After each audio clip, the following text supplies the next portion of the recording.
She's been a member of our church, and you started the Esther House. Judi, I had something happen yesterday that...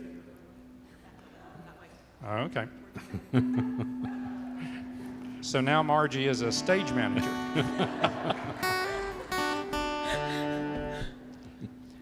Judi, a couple of weeks ago, one of the men I have been mentoring for a while was released and is going into a one-year residential program. And I got to go up and meet him face-to-face for the first time yesterday. So I felt like that real transition in what we're doing in the jail and what you're doing. So come share with us. And don't run around like me, okay? Thank you. You know, when I was thinking about today, what came to my mind is really sharing how we can serve the Lord through correctional ministries. And Jesus commanded it when he said, "For I was hungry and you gave me food. I was thirsty and you gave me drink. I was a stranger and you took me in. I was naked and you clothed me. I was sick and you visited me. I was in prison and you came to me." So this is what God laid on my heart actually back in 2011. And the interesting thing is the first person that I met is someone that Mike is actually mentoring. So 10 years ago. And another gentleman that I met at that same time, I have been writing to him since 2011. We have been communicating. And then that led into something called REC, and there's a number of you in here who were involved in REC, Residents Encounter Christ, where we went into the jail for 3 days, 3 solid days and nights.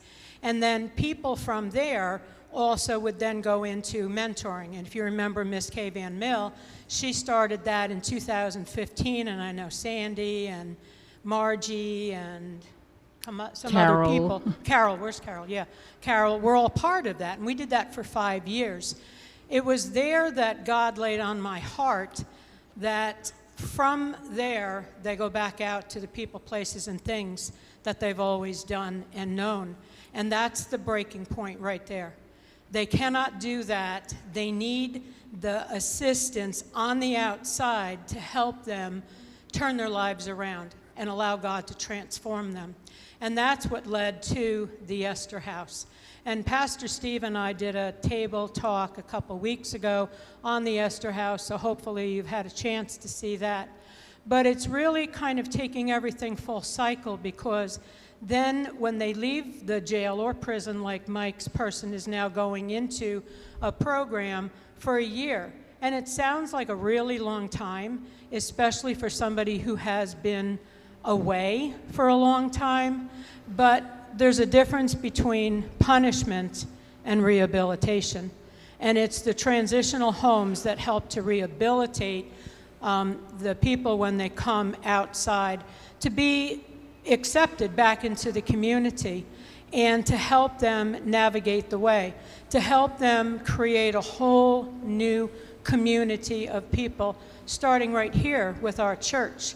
So the people who come that, you know, are local, we bring them into the church, and when they move on, when they graduate, then, you know, maybe they go to a church that's closer to them, but this is their foundation.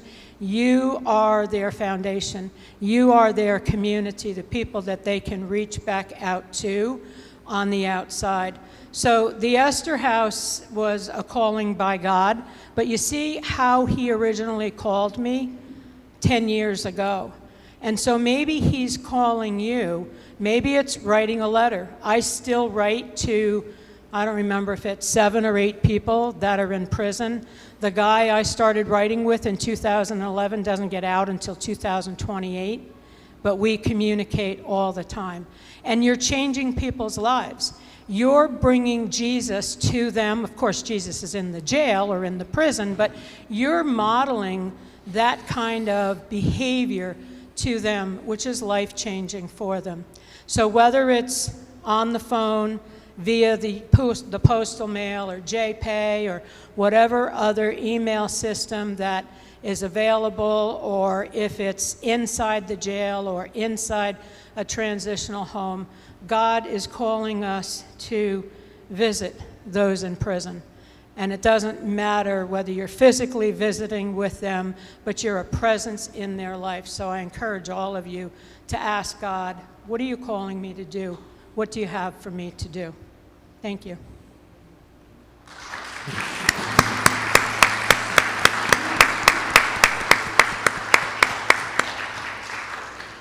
Judi, I understand you always needing volunteers at the house.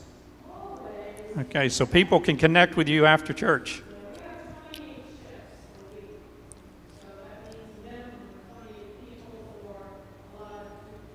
Yeah, good.